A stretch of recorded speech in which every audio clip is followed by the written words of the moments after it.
कौन थे वो 6 महारथी जो रामायण काल में थे और फिर महाभारत युग में भी आज भी माना जाता है उनका लोहा? आइए मित्रों जाने, प्लीज लाइक सब्सक्राइब करें, कमेंट में राधे राधे जरूर लिखें। माना जाता है कि रामायण काल पहले हुआ और उसके बाद महाभारत युग आया। हालांकि इन दोनों के बीच समय का बड़ा अंतर था, लेकिन कुछ महारथी दोनों दौर में मौजूद थे। रामायण और महाभारत के बीच समय में बहुत बड़ा अंतर है। अगर शोध और खगोलीय गणनाओं की बात करें तो ये फासला करीब 2000 सालों का था। इतने लंबे समय के बाद भी कुछ दिग्गजों को दोनों में मौजूद बताया जाता है। यानी ये लोग रामायण के दौर में भी थे और तब भी जब महाभारत काल चल रहा था। ये एक दो लोग नहीं बल्कि कई लोग थे। उसमें वीर थे और सन्यासी भी। रामायण का काल त्रेतायुग में माना जाता है। आधुनिक शोध और खगोलीय गणनाओं के अनुसार रामायण का काल लगभग 5000 ईसा पूर्व से 10,000 ईसा पूर्व के बीच माना जाता है। कुछ शोधकर्ताओं ने रामायण में वर्णित खगोलीय घटनाओं जैसे ग्रहण और ग्रह स्थितियां के आधार पर यह समय 5114 ईसा पूर्व के आसपास बताया है। महाभारत का काल द्वापर युग में माना जाता है, जो त्रेतायुग के बाद और कलयुग से पहले आता है। महाभारत युद्ध के समय को खगोलीय घटनाओं जैसे सूर्य ग्रहण, चंद्र ग्रहण और नक्षत्रों की स्थिति के आधार पर आधुनिक वैज्ञानिकों ने 3138 ईसा पूर्व से 3102 ईसा पूर्व के बीच बताया गया है। रामायण और महाभारत दोनों में कई ऐसे पात्र हैं जो दोनों युगों में मौजूद थे। ये पात्र अक्सर अपनी अमरता या फिर लंबी आयु के कारण दोनों युगों के साक्षी बने। हनुमान। हनुमान जी के बारे में कहा जाता है कि वो अमर हैं। रामायण के दौरान थे तो महाभारत में तो उनके कई किस्से कहानियां मिलती हैं। उनकी भीम और अर्जुन से जुड़ी हुई कई घटनाओं का वर्णन महाभारत में है।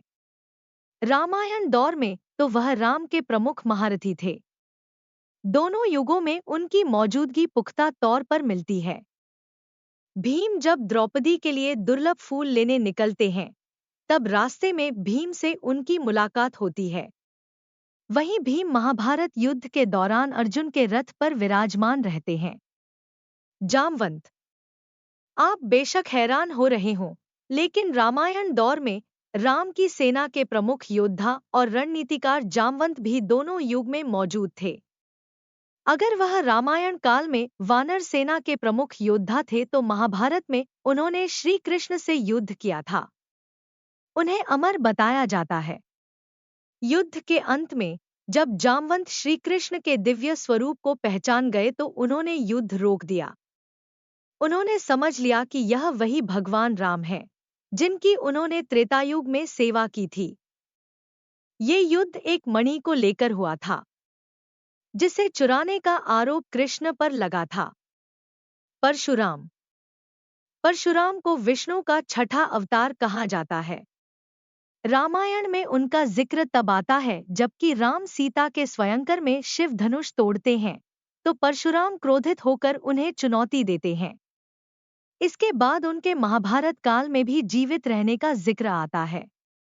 हालांकि महाभारत काल में उनकी भूमिका सीमित है। जब द्रोणाचार्य सभी राजकुमारों को अस्त्र शस्त्र का ज्ञान दे रहे थे, तब उन्होंने परशुराम से भी शिक्षा ली थी। परशुराम ने द्रोणाचार्य को अपना सभी ज्ञान दान कर दिया था। एक बार भीष्म और परशुराम के बीच युद्ध हुआ। ये युद्ध बहुत लंबा चला। आखिरकार दोनों ने युद्ध रोकने का फैसला किया। परशुराम ने कर्ण को भी अस्त्र शस्त्र का ज्ञान दिया। बाद में जब उन्हें पता चला कि कर्ण क्षत्रिय हैं, तो कर्ण को श्राप भी दिया। दुर्वासा ऋषि। दुर्वासा भी दोनों काल में रहे। वह अपने क्रोध के लिए जाने जाते थे। दुर्वासा ऋषि ने सीता को एक फूल दिया था। कहा था कि इसे हमेशा अपने पास रखें। जब सीता ने अचानक फूल को तोड़ दिया तो दुर्वासा ऋषि बहुत क्रोधित हुए। उन्होंने श्राप दिया कि सीता को वनवास जाना पड़ेगा।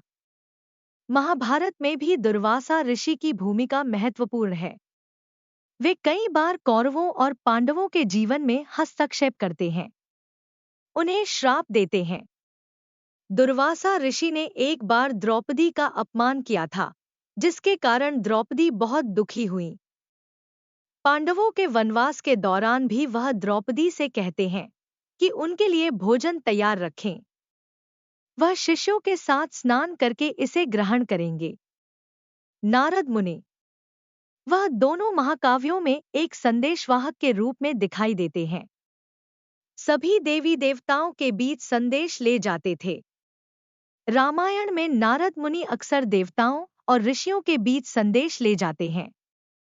वे राम और सीता को उनके विवाह के बारे में सूचित करते हैं।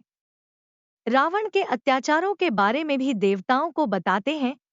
महाभारत में भी नारद मुनि संदेशवाहक की भूमिका निभाते हैं।